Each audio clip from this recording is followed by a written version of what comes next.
Hi friends, I grew up in a city with two major lakes, Lake Mendota and Lake Mendota.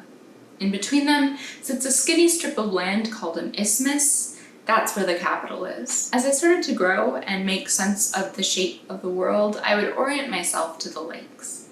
To this day, the words north or west in a set of directions means next to nothing to me. But if you tell me that the way home is in the direction of Lake Mendota, you could drop me anywhere into the city and I would feel my way home. My feet would simply glide in that direction like ice skates over frozen water, drawn to the beacon of sunlight glinting off a choppy wake. My map is the water, as it has been everywhere I go. I moved to Milwaukee and I knew that if I ever felt lost, I could walk eastward to Lake Michigan. In Seattle, I untangled Lake Union from Lake Washington, from Elliott Bay and the Puget Sound, even though every other piece of my life remained a mess. In Nevada, I was a cactus, and I carried the water inside. New York helpfully has the Hudson River in the east, which helpfully lies to the west of me. But then if you keep going east of where I live, there's the ocean. And I lived here nearly 2.5 years without touching it. So let's go. Last weekend, I went to Rockaway Beach for the first time with friends.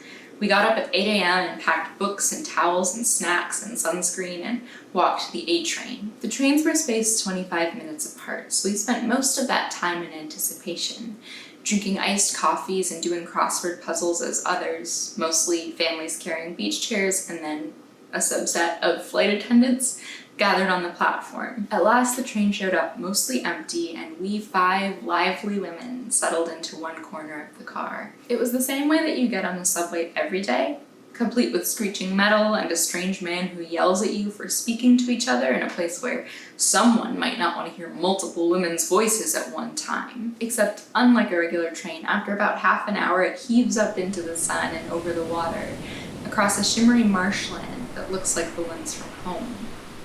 And if it weren't for the planes flying low overhead, it would be like any small coastal town, with the same squat houses, with the same bleached siding as anywhere else. It was almost unplaceable. We spread out our towels to get warm in the sun before getting into the water, eating chips and fresh peaches with sea-salted hands.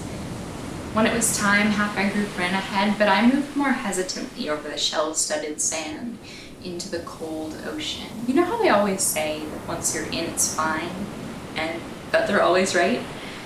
A wave came up and crashed over my head, and suddenly I was in it. And the temperature got better, and I swam a little farther to catch up with my friends so that my feet stopped touching the bottom. And I let the waves roll past and lift me up and set me down again, the salt water slipping through my fingers and inside my ears and over my sun-toasted skin. And I could have been anywhere, but I was here, letting the water trace a map out of my body, which I might use to find my way. In the comments, tell me about your favorite body of water.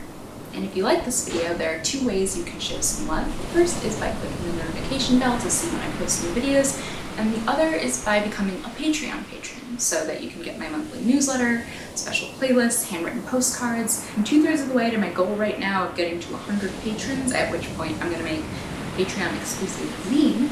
So links in the description for that if you're interested, and I'll see you soon. Bye!